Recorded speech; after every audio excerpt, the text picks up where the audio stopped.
פיגוע בתל אביב ובא היום למנוחות. הפיגועים שהחל במוצאי שבת בירושלים נמשך בעוצמה גם היום. בפיגוע שאירע הבוקר באוטובוס בתחנה המרכזית בעפולה נהרג אדם אחד ונפצעו 37. שעות ספורות לפני כן בתל אביב נהרגו 3 אנשים ונפצעו 35. מהדורת יום אחד הערב תעסוק באירועים הקשים של היממה האחרונה.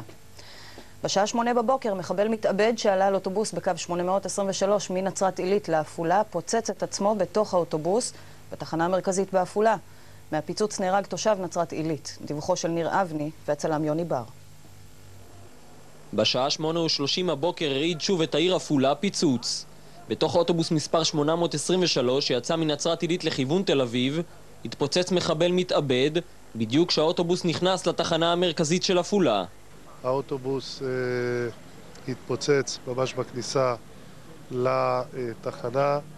אנחנו מדברים על הרוג נוסף למפגע. בשער והרמתי את המחסום שיבוא אוטו, שיכנס אוטובוס. אז האוטובוס נכנס, הורדתי את המחסום, חזרתי לעמדה שלי ושמעתי פיצוץ אדיר. איציק פישמן מנצרת עילית שניצל הבוקר בנס מהפיגוע מתכוון ללכת עוד היום לבית הכנסת לומר את ברכת הגומל. איציק שפספס הבוקר את האוטובוס בנצרת עילית לא התייאש ונסע אחריו עם מונית לעפולה.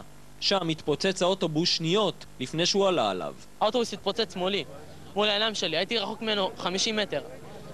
הזכוכיות עפו עליי. וזהו, זה מה ש... ניצלת בנס? כן, ניצלתי בנס. אם הייתי עולה על האוטובוס הזה, אני לא יודע, היה קורה לי משהו, הייתי מת.